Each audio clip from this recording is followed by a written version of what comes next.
억 원을 삼성이 대납한 정황을 수사 중인 검찰이 이전 대통령 측과 삼성 측 관계자들을 제3자 뇌물수수가 아닌 단순 뇌물수수 혐의로 수사하기로 했습니다. 이는 사실상 다스가 이전 대통령의 소유라고 판단한 것으로 부정한 청탁의 여부를 검찰이 증명할 필요가 없다는 점에서 이전 대통령에게 한층 더 불리해질 것으로 보입니다.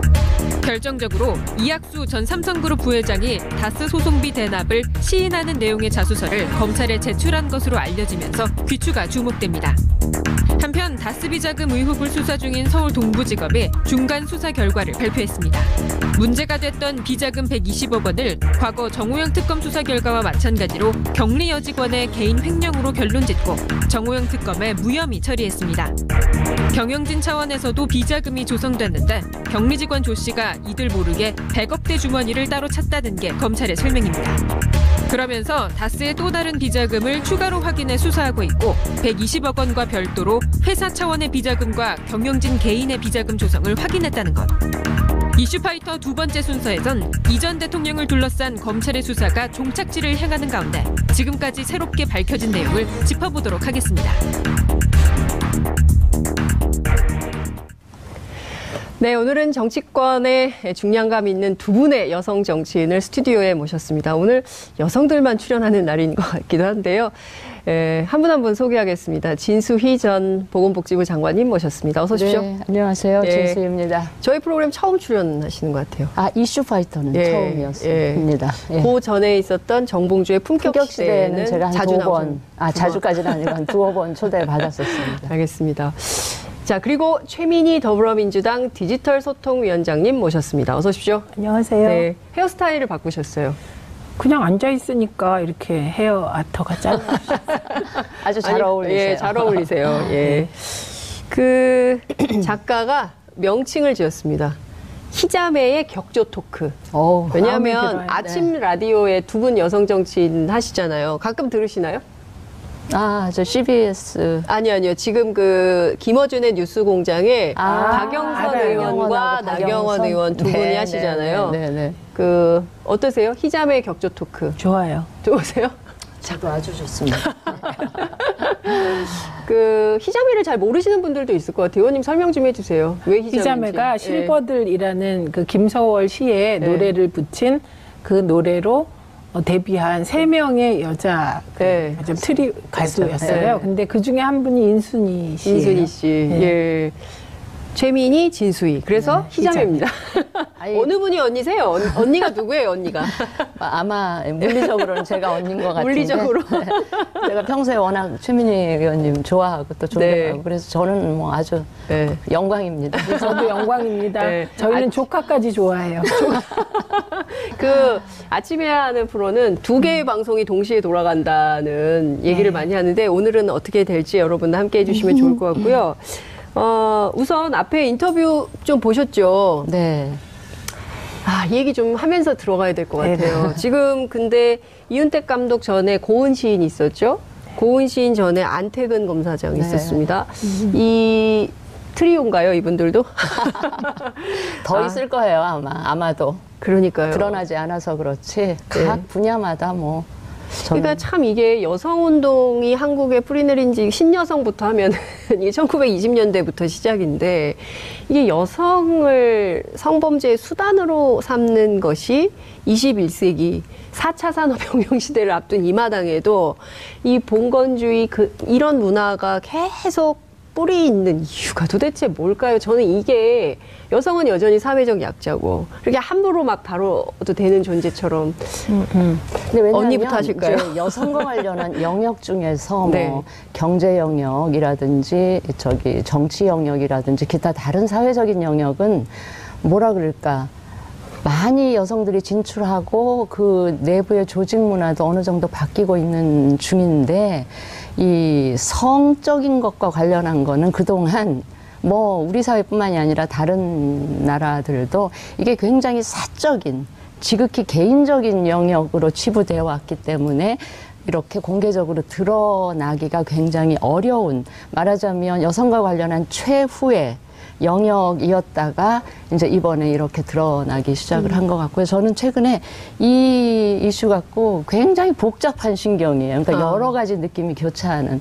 우선 하나는 우리 사회의 그 아주 민낯, 치부가 이제 드러나는 거하고 관련해서 굉장히 참담하다는 느낌. 그 다음에 또 하나는, 지금 이렇게 미투 운동에 동참하고 있는 여성들 굉장히 가상하고 또 그들에 의해서 드러나고 있다는 것에 대해서 약간 후련함, 통쾌함을 느끼면서 이제 마지막 느낌은 정말 이번 이 상황을 계기로 이런 것들이 특히 여성을 어떤 성적인 대상으로 보는 그 여성관, 그다음에 왜곡된 삐뚤어진 성문화 이런 게 좀 정말 바로 잡혀지는 계기가 되었으면 좋겠다는 간절함, 무슨 약간 후련함, 또 막 참담함 이런 모든 게 이렇게 복합적으로 그런 느낌의 요 며칠을 좀 지내고 있습니다. 의원님은 어떠세요? 일단 이런 문제가 저는 그냥 성 역할의 문제라기보다는 권력 관계에서 발생하는 문제 같아요. 그러니까 그 연극계만 해도 이게 굉장히 자유로운 곳이어야 되는데 의외로 연극계가 굉장히 그 권력자 하나를 정점으로 이 계단식 그 하이라키라고 할까요? 그런 구조가 되어 있는 곳이거든요. 그러니까 이 피해 여성들이 피해 사실을 얘기해도 이 계단 구조에서는 아무도 피해 여성을 돌봐주려고 할 수가 없는 생각조차 할 수 없는 거라 이건 철저하게 권력 관계에서 그 사람의 생사 여탈권. 그러니까 말하자면 연극 배우가 생사 여탈권이라고 하면 출연할 수 있는 권한이 제한되는 거잖아요. 그래서 이 문제를 만약에 내가 폭로하면 성추행을 당했다라고 폭로하면 즉시 연극회에서 퇴출될 수밖에 없는 구조. 그래서 이게 권력 구조에서 발생하는 문제로 보여요. 그게 이거는 그 내부의 권력 구조의 문제로 발생하지만 결국은 그런 권력의 남용이거든요. 일종의 이것도. 그렇기 때문에 이거는 법적인 조치에 의해서만 그나마 해결될 것이다. 그리고 법적 조치가 따르고 책임질 사람이 책임지고 나면 그 후에 이제 사람들이 저 사람도 법적으로 처벌될 수 있구나. 그런 법에 대한 신뢰가 개입되면 그 후로 문화적으로도 서서히 바뀔 것 같은 그게 하나 있고요. 다른 하나는 이제 이게 안태근 추행 사건이었잖아요. 서검사가. 그 다음에 이게 최교일 의원의 은폐 의혹 사건에서 지금 이제 문화예술계로 오면서 앞으로 문화예술계 쪽에서는 저는 좀 더 같은 사례들에 대한 고발이 이어질 걸로 보입니다. 그리고 이 문화영역이라는 데가 이 이윤택 그 대표 같은 경우도요. 저도 정말 많은 사례들을 들었는데 그 매개가 되는 게 연기 지도예요. 연기 지도. 연기를 지도해 주겠다. 특히 신인들의 경우는 연기라는 게 기준이 없는 거잖아요. 기준이 없다 보니 이게 일종의 막 장인처럼 그렇게 되는 거잖아요. 그래서 개별적으로 전수되고 그리고 이거를 잘한다 못한다도 사실 느낌으로 느끼는 거라 객관적으로 이게 수치화할 수가 없잖아요. 그래서 연기 지도를 해주겠다면서 은밀한 공간으로 부르기도 하고 뭐 그런 일들이 비일비재했다는 얘기는 정말 수없이 많이 들었거든요. 너무 파다하게 이윤택 대표 주변에서는 그렇기 때문에 앞으로 이 연극, 영화, 문화예술 쪽에서는 저는 이 비슷한 미투 사례가 많이 발생할 텐데 이제 이 부분에 대해서 이걸 이제 개인의 상처로 뭐 치부하지 말고 그리고 무엇보다 은폐해왔던 분들 있잖아요. 은폐의 이유는 다양할 것 같아요. 조직을 보호하기 위해서 은폐할 수도 있고 권력자에게 부역하기 위해서 은폐할 수도 있고 그런데 그런 은폐했던 분들의 저는 미투도 이어져야 한다고 생각합니다. 나는 왜 방관했는지에 대해서. 그러니까 저는 아까 이제 우리 그 이승비 배우는 가해자가 양심 고백할 리는 없다. 아마 이제 숨어 다니고 도망 다니고 끝까지 그 진실 고백을 안 하려고 할 거다. 이제 이런 얘기를 했는데요. 아니, 제가 어제 이윤택 씨 그 기자회견을 보면서 저 나름대로 굉장히 붕괴한 게 저거는 사과가 아니고 사과 쇼를 한다는 느낌을 굉장히 강하게 받았어요. 장소부터가 아마 소극장이었던 것 같은데 마치 본인은 연극 그걸 하고 있다는 착각을 느끼고 있는 게 아닌가 싶을 정도로 그러면서 제가 느끼는 게 본인 입으로 10수년간 거의 네. 20년 가까이 상습적이고 반복적으로 그런 행위를 해왔던 사람이 네. 그 며칠 상관에 갑자기 그게 잘못됐고 그래서 사과하고 그러니까 진심으로 반성을 하고 있는가에 대해서 저는 강한 네. 의구심이 들었고 단지 지금 상황이 이렇기 때문에 국면을 모면하려고 하는 거 아닌가 하는 거. 그다음에 두 번째는 성추행은 인정하면서 성폭행은 없었다는 그 이야기를 하러 나온 게 아닌가. 그래서 최소한 이 법적인 책임을 비껴가려고 한 그런 의도가 있었던 거지 정말 자기가 잘못했고 피해자들한테 정말 사과하고 싶은 마음이 엿보이지는 전혀 네. 않았다. 그런 점에서 더 저는 분개를 했었습니다. 오만이 지금 구속수사 요구하고 있거든요. 네. 그리고 진심으로 본인이 그 사과할 뜻이 있으면 피해자한테 사과를 해야 그렇죠. 되는데 예. 연국계 전체에 사과를 하고 경찰에 스스로 가야 되는 거 아닙니까? 그러니까 이분은 피해자가 너무 많기 때문에 네. 일일이 찾아다니기도 어려울 피해자가 거다라는 너무 얘기가 많- 네. 있더라고요. 그러니까요. 기억을 못할 수도 있겠다 그러니까 싶어서. 너무 일상적으로 그러니까 그 이분이 얘기한 것 중에 저는 진짜 이상했던 게 관행상으로 해왔던 그러니까요. 일이라. 관습으로 비껴가는 네. 거잖아요. 그러니까 본인 책임보다. 네. 관행이라고 할 정도면 그냥 일상화되었다는 거. 그러니까요. 네, 그리고 이제 좀 아까 나왔던 이 배우 같은 경우는 성추행이기 때문에 저렇게 말이라도 할 수 있는데 이제 언론에 나와서 음성 변조해서 얘기한 분들을 네. 보면 성폭행을 당하는 현장을 다른 사람들이 지켜보고 있었다 이런 증언도 그러니까요. 있었잖아요. 예. 그리고 더 끔찍한 증언들이 있는데 그게 그런 일이 한두 번이 아니었는데 네. 지켜보는 모든 사람들이 은폐해 왔던 거잖아요. 그렇죠. 그러니까 저는 이제 빨리 은폐자들이 고백해야 된다. 이것도 되게 중요한 포인트인 것 같고 네. 그다음에 이게 남녀 간의 권력 관계를 최후의 권력 관계라고 얘기하잖아요. 그것처럼 이렇게 연극계 영화계가 아니고 뭐 검사가 아니고 일상적으로 벌어지는 광범위한 성추행이나 성폭행 문제 네. 그걸 말할 수도 없는 문제 네. 그리고 제가 대학생 시절에 경험했던 노동 현장에서의 성추행이나 성과 관련된 문제는 너무 일상적이어서 누구도 문제 삼지 않는 수준이었습니다. 네, 그래서 노동이라는 거 하시면 노동운동 얘기하시는 아니요, 그 작업 공장 공장 안에서, 안에서. 작업장 안에서. 아. 네, 그래서 그랬기 때문에 지금 이 순간에도 네. 정말 뭐 유명하지도 않고 뭐 그런 평범한 여성들이 당할 네. 광범위한 그런 크고 작은 성추행 같은 것은 그거는 어떻게 해야 될지 그렇죠. 고백조차 할 수 없는 정말 개인적으로 치부되는 거잖아요. 네. 그런 일상적인 네. 성추행이. 그래서 이번에 법적인 책임을 질 사람이 지고 그리고 문화적으로도 이제 다시는 이런 일이 일어나면 정말 이상한 예. 뭐 좀 그런 획기적인 전기가 돼야 되지 않을까. 그러니까요. 이게 지금 권력관계 말씀을 아까 쭉 하셨는데 어제 제가 더 분개했던 게 성폭행은 없었다 그러면서 성관계는 인정을 하는데 폭행은 아니었다. 아니 지금 그 연극계의 거의 최고 권력자라고 하는 사람하고 일개 단원 지금 연기 막 시작하려는 배우 사이의 그 관계가 지극히 비대칭적이고 그렇죠. 불균형한 관계에서 그게 합의라는 말이 과연 성사될 수가 있는지. 그러니까요. 근데 뭐 그 당당하게 그렇게 이야기를 하는 예. 걸 보고 정말 좀 파렴치하다. 예. 뭐 이런 심지어 나쁜 죄인지 모르고 저질렀다. 그러니까요.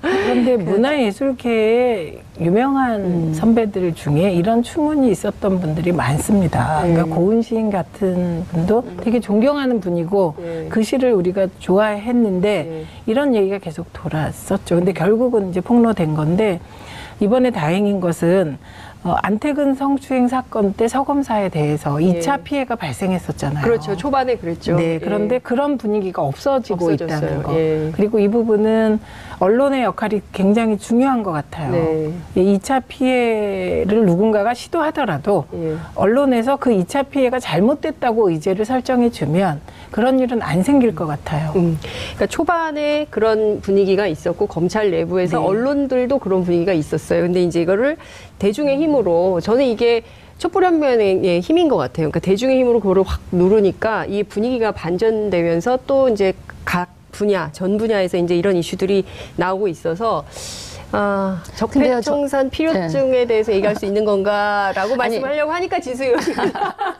저는 격세지감을 느끼는 게 뭐냐면 불과 몇 년 전만 해도 정치권에서도 이런 얘기들이 많았어요. 특히 선거 즈음에서는 여러 후보들하고 관련된 그런 피해 사례를 진짜요? 공개적으로 문제 제기를 하는 여성들이 꽤 많았는데 그때는 다 어떻게 처리가 됐는가 하면 선거기간 중에 후보자의 그 선거운동 방해라는 이유로 해서 오히려 가해자 쪽에서 당당하게 뭐라 그럴까 명예훼손 선거법 위반 이런 걸로 들어가면서 여성들이 굉장히 약해지는 뭐 그런 상황들이었는데 만약에 지금과 같은 상황이 그때 전개됐다면 오히려 그 정치인이 되려고 하는 후보 예비 정치인들로부터 피해당한 여성들의 미투 시리즈도 저는 시작을 하면 굉장히 많이 저는 드러날 것 같은데 이번에 하여튼 뭐 이 검사로부터 시작해서 연극계 이렇게 와서 그렇지 저는 제가 몸담고 있는 정치권에도 저는 무수히 그런 사례가 있다고 봐요. 특히 거기는 권력이라는 거가 의원님도 혹시 이 말씀을 알고 계십니까?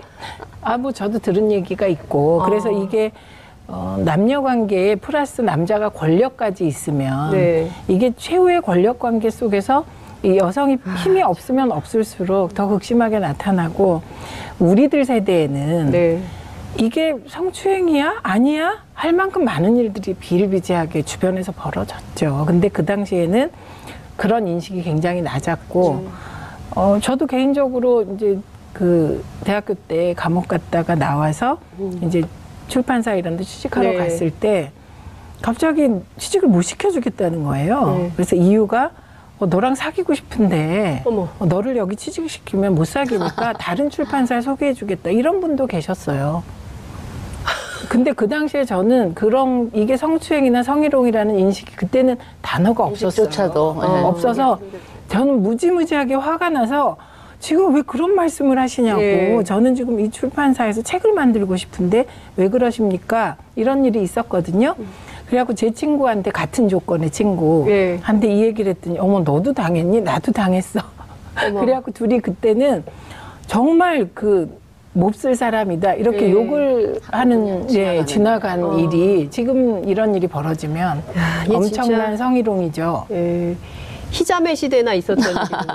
히자메 시대에는 그런 일이 있었는데 지금은 절대로 있을 수 없는 일입니다. 어쨌든 이 사건은 저희가 이제 계속 좀 보면서 가야 될 것 같고요. 저희가 너무 얘기를 깊이 하다 보니까 20분이 훌쩍 지나가지고 너무 짧은 시간이 됐는데 정치권, 본업으로 돌아가서 정치권 얘기를 좀 해야 될 것 같습니다. 오늘 박지원 전 대표가 재밌는 얘기를 하나 하셨어요. 재밌다는 표현이 어울리는지는 모르겠습니다만 안철수 전 대표가 남경필 경기지사를 만난 자리에서 2번을 만났다고 해요.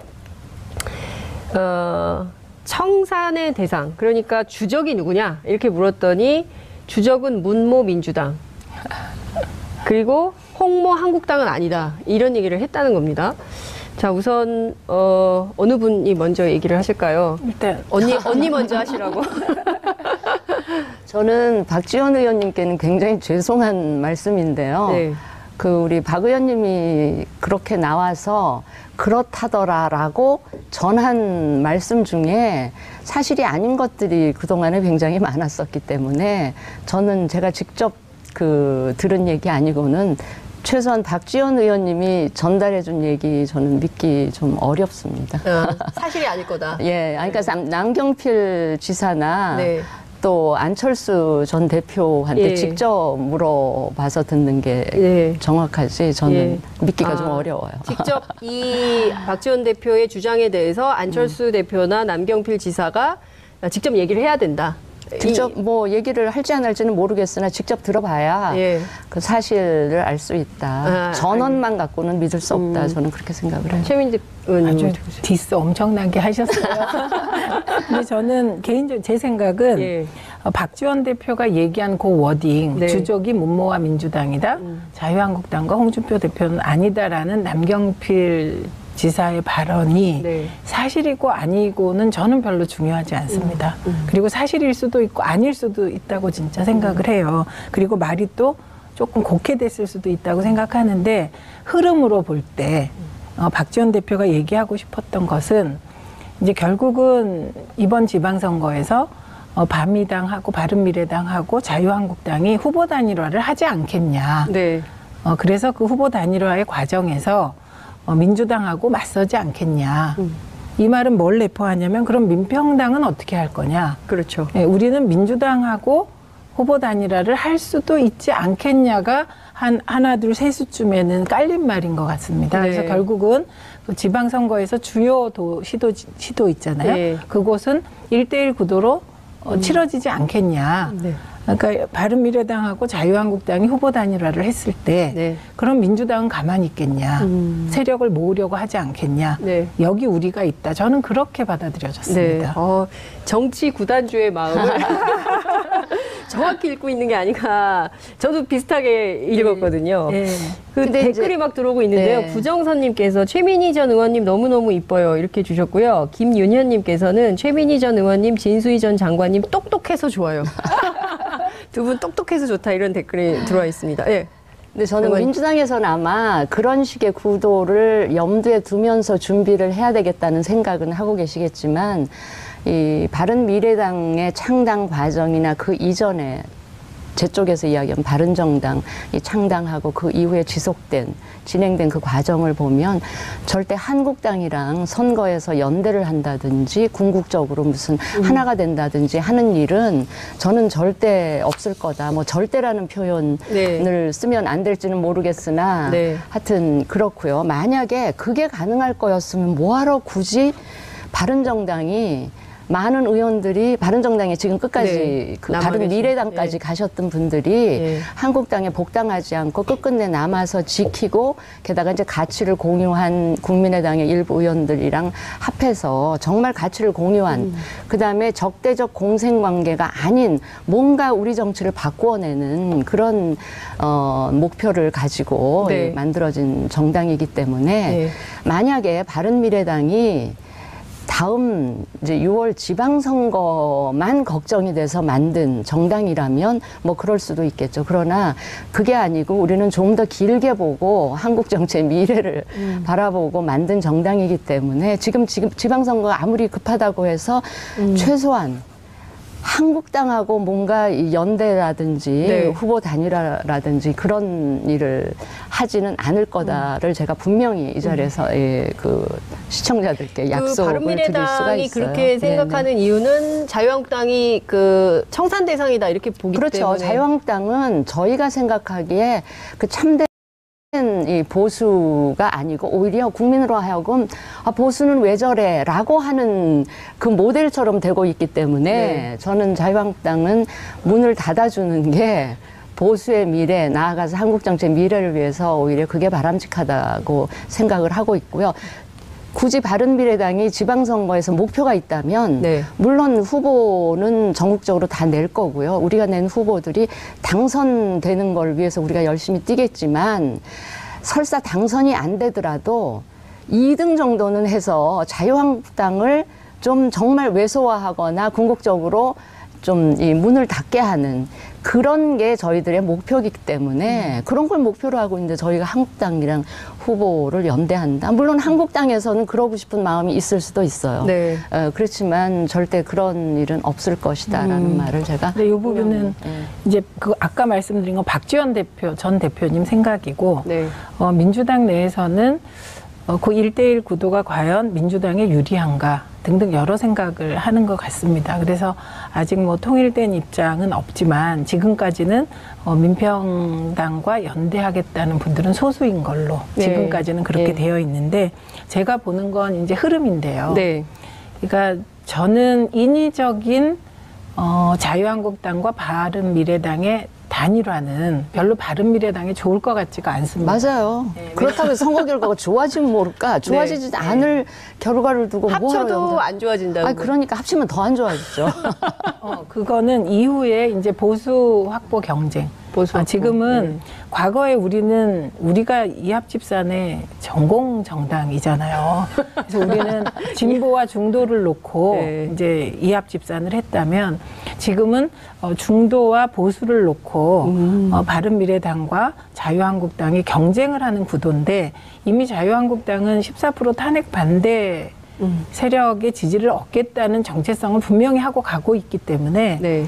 이제 중도를 놓고 자유한국당과 바른미래당이 경쟁하는 것이거든요. 그러니까 저는 인위적인 1대1을 만들려고 한다면 그건 좀 하수 정치다 이렇게 생각합니다. 그런데 지금 말씀하신 부분에서 이제 선거에서 2등하겠다 그 이유를 보시겠다는 거는 유권자에 의해서 보수의 적자, 네. 중도 일부 플러스 보수의 적자가 누군지를 심판받겠다는 말씀이셔서 네.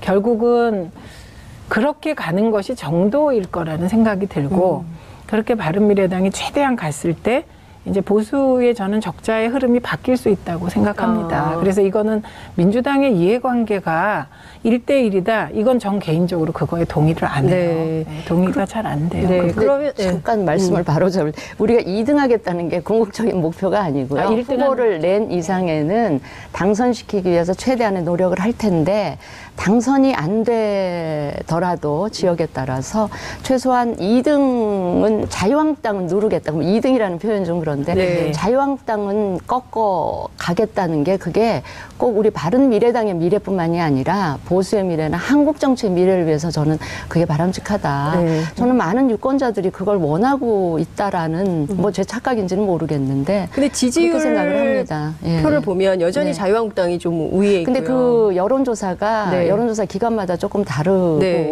또 지역마다 좀 다르게 나타나는데 저희들이 신뢰하는 그 여론조사 기관의 여론조사 결과는 그 TK 지역을 제외하고는 지금 바른미래당이 아직 바른미래당 창당, 공식적으로 창당 이후에 제대로 된 그 저희들이 그 쭉 참고하는 여론조사가 안 나왔기 때문에 조금 성급한 그 판단이긴 하겠으나 적어도 수도권이나 TK 지역을 제외한 지역에서는 한국당보다는 조금 더 앞서가는 결과를 나오지 않을까. 그리고 앞서가는 결과를 저희들이 만들어야 된다고 생각해요. 그게 근데 좀 이건 좀 어떻습니까? 그 TK 지역을 뭐 그 이를테면 보수의 성지 이렇게 불리기도 하는데요.